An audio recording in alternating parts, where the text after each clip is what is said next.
name is Cassie, and tonight we're going to be doing something a little bit different. I'm actually really excited about this video.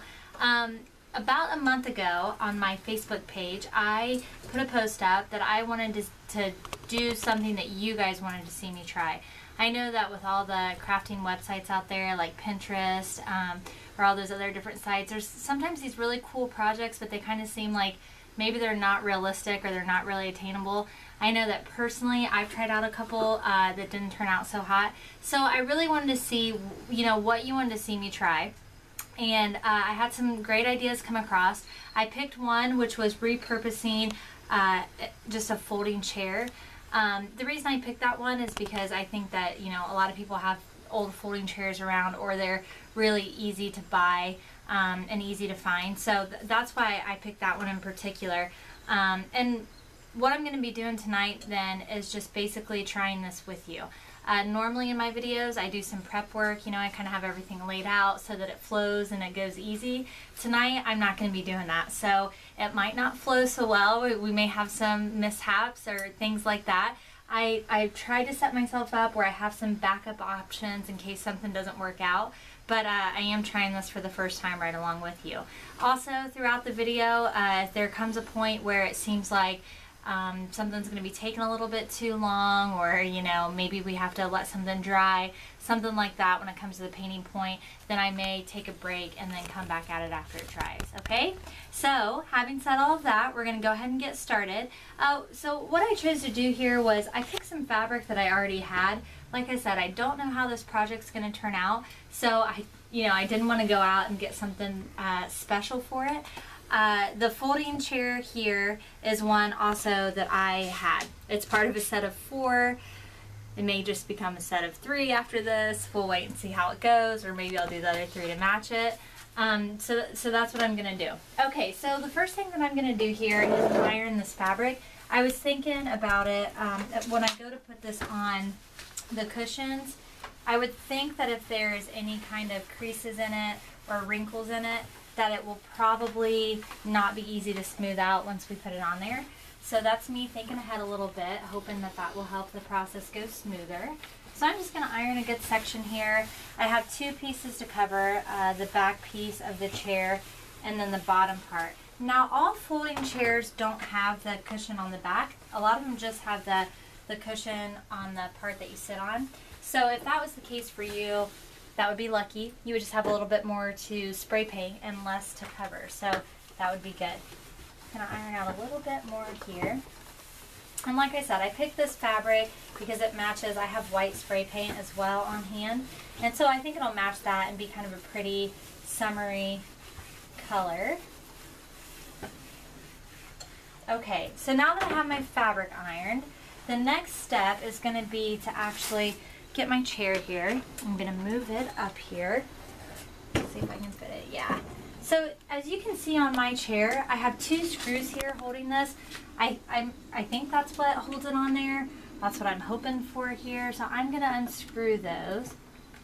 Let's see, maybe. My husband will probably sabotage me right before the video. I'm not sure.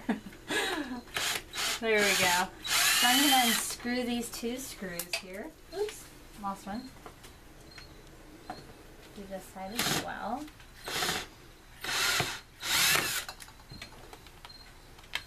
Alright. So now that I have those out, I'm going to try to pop this off there. Yeah, okay. So it looks like that just kind of slides and pops right off. So we'll start by covering this back piece here. Now I had a couple different ideas with this. It looks like the way that they did it was to staple it, but it also looks like the staples were really deep into the grooves and we won't be able to get in there, so I'm not going to staple it.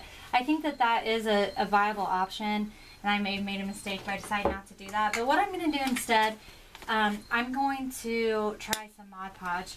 And something else with stapling, I really hate staple guns, so that's another reason why I'm not using it. So we'll try this out and see how it works. If it goes terribly, I can probably round up the staple gun and we can go from there. So the first thing that I want to do here is kind of test a corner of this. I'm going to apply a good amount of Mod Podge on there, but then I want to kind of test the fabric and make sure that it's not going to seep through and ruin the fabric. because we'll have to go a different route if that happens. So before we get too far, and I realize I messed up too bad, we'll kind of do that. So yeah, I mean, it looks like that'll be fine. Doesn't look like there'll be any issues there at all. Also doesn't look like maybe it's going to stick great, so we'll kind of have to see how that works. But I'm going to go ahead and just do the Mod Podge all the way across this. I do have my hot glue gun over here too. Obviously we won't be able to put hot glue right to the front of the cushion because that would, you know, show through and make it raised underneath there. So, but I thought worst case scenario, we might be able to run maybe a seam across the back with the hot glue and hold it on that way. And then like I said, I think I have maybe a stapler around here that I could grab, and we can try that as well if we have to. I just always feel like I'm gonna staple my hand or something, so I just don't really like them that much. Alright, I think we have a pretty good amount of Mod Podge on there. So what I'm going to do now is try to see if I can wrap this. So I'm just going to go, you know, and I really think too that you could probably iron this some after we get it covered. So it looks like the Mod Podge isn't offering a whole lot of adhesive there. It's not really sticking that well. So I think we are going to have to kind of go to plan B, which is the glue and the staples. So what we'll do then is start out by getting, I think, one edge down securely, and then we can work on wrapping it around and tighten it up. So I'm going to go ahead and try a little spot with hot glue and see how that holds. And you know, the point behind this, I want to make it as easy as possible for you. You know, not everybody has a stapler, but I think a lot of us have glue guns on hand. So that's another reason why I tried this stuff first, because I wanted to be, you know, just easily accessible for you and something that you're not discouraged about because you're missing something to do it. And that seems to hold pretty well. I mean, I think that, you know, you can put that down there and it'll hold tight. So that's what I'm going to try all the way across here then. I'm just going to run a line of hot glue all the way across. And then put this on as straight as I can. Now remember, I'm going to be pulling it tight on the other side, so I don't think it matters too much if this part's not super straight. I'm more concerned about how the edges will hold up here in a second. So I've got the top part attached. So now, just so it's a little bit easier for me to work with, I'm going to go ahead and trim this up with my scissors.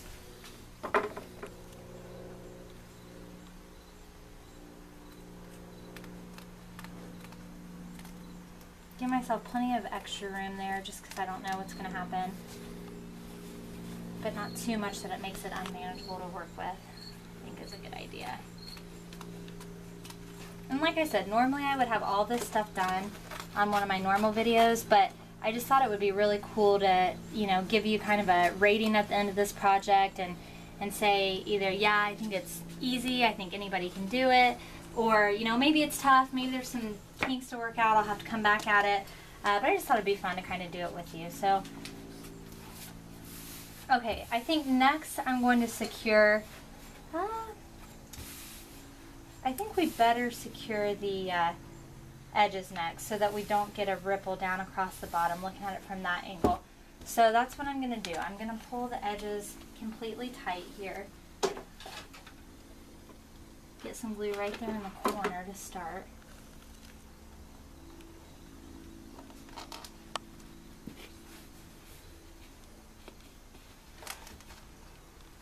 And it looks like I'm going to have to kind of, because of the way that we're doing it without a stapler, I'm going to put that way down deep into the seam there, and then I'm just going to kind of push my fabric flat and then just tuck it down there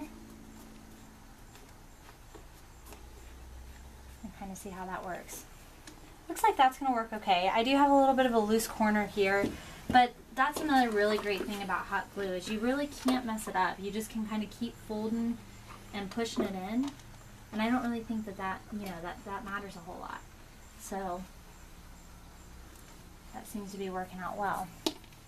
Okay, so now that we got that side done, we'll go ahead and do this other side. I think this side will be more important to make sure that it's tight and fits well than that side. So I'm going to just do the same thing. I'm going to run some hot glue right down the seam where the staples are from the original cloth, and then I'm going to pull this super tight first, make sure that I'm good, which I think I am, and then just wrap it around and push it down in the seams. So that seems easy enough, right? No big deal there. I think that works out good. So what we've learned so far, Mod Podge doesn't really add any value, it doesn't seem like. You know, I'm not seeing it help stick to the front really at all. So I think that that was kind of a waste. The hot glue seems to be working well, and I think if you're worried about it being secure, we could definitely add some staples, but for now I'm not going to do that. Okay, then the bottom piece here, again, we'll just want to pull it really tight. And I think that we'll do the same thing. I'll run it just along the seam here, along the back. Looks like I'm almost out of another hot glue stick here, so I'm just going to start by pulling this side over.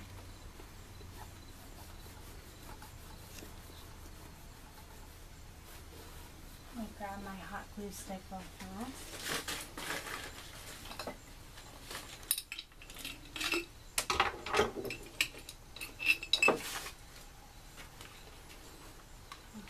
Kind of see how that's looking from the front. I think that's looking good. I don't see any issues there. Getting a little bit of a wrinkle in the corner here, so we'll kind of come back to that and see what we can do. Oops.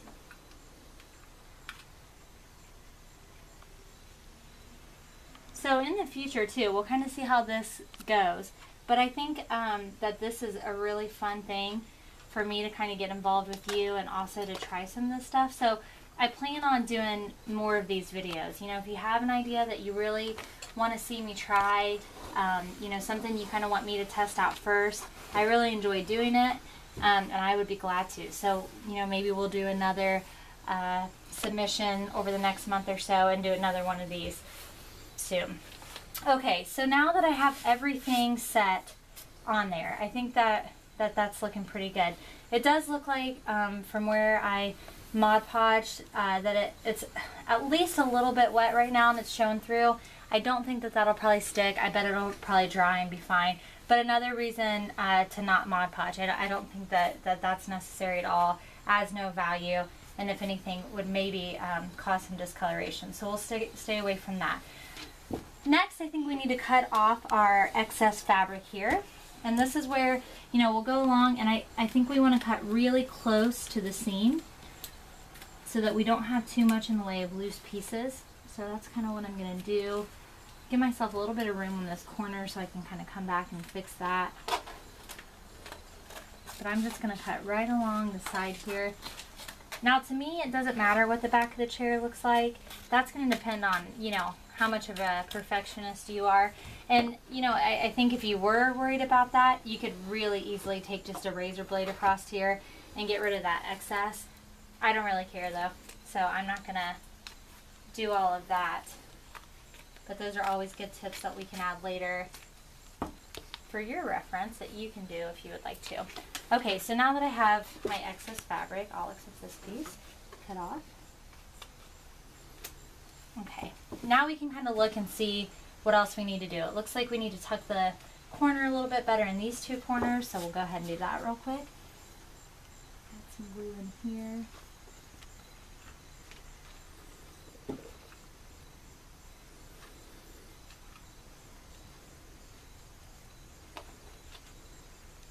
Pretty good. And then we'll get this side as well.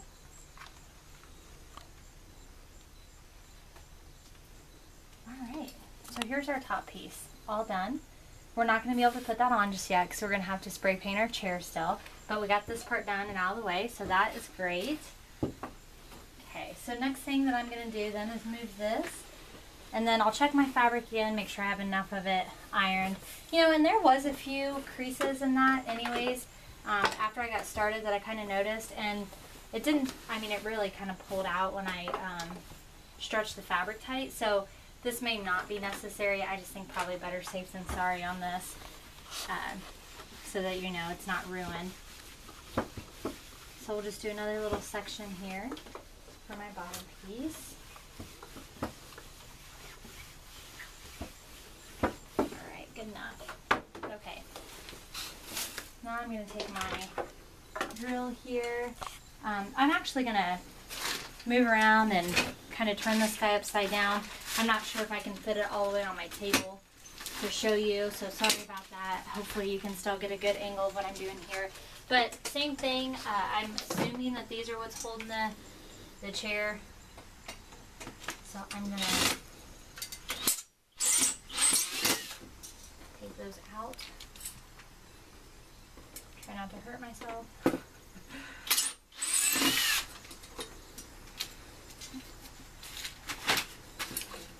Yeah, that will end up taking that right off here.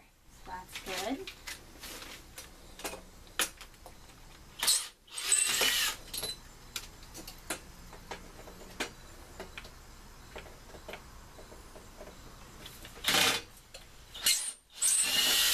Alright, so those came off super easy. I better gather those up or I'll definitely lose them. And we have our other base piece off of here.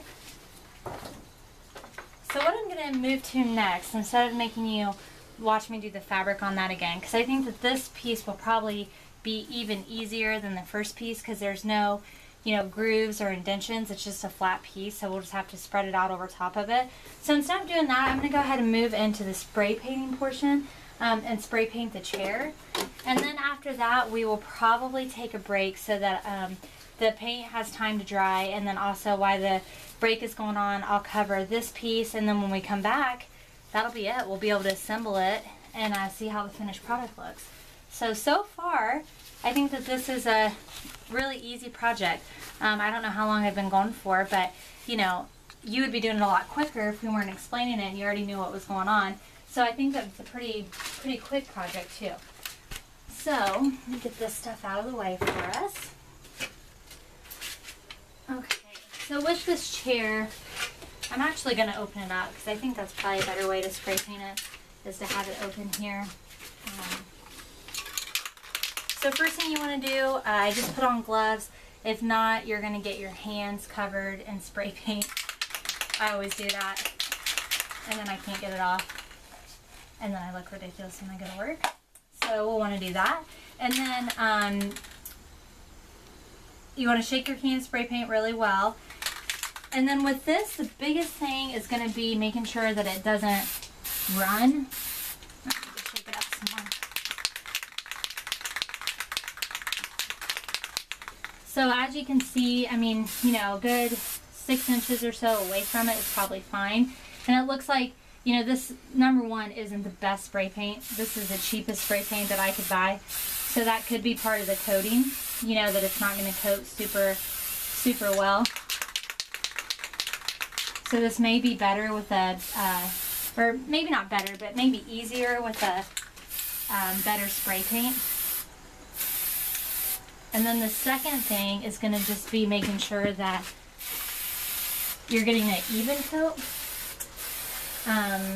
If you don't get an even coat, then you'll have spots, you know, as it dries, you'll kind of be able to tell more. You'll have spots that will be heavy and white, and then spots that are lighter. Now this may end up taking 2 coats to get really coated and look really nice. I'll kind of wait and see how it looks after this coat. And again, you know, one thing I didn't do with this, I didn't clean it beforehand. It looks like if I would have, you know, I may have been able to get some of just the black marks and stuff off of it, which may have made spray painting a little bit easier, and maybe less coats would be needed if I would have done that. So that might be something you want to do, is just kind of wipe it down first before you get to this part. Now we won't need to do too much in there because that'll be covered, so mostly just the outer edge. Okay. Okay, so I think you kind of get the idea of what I'm doing here as far as spray painting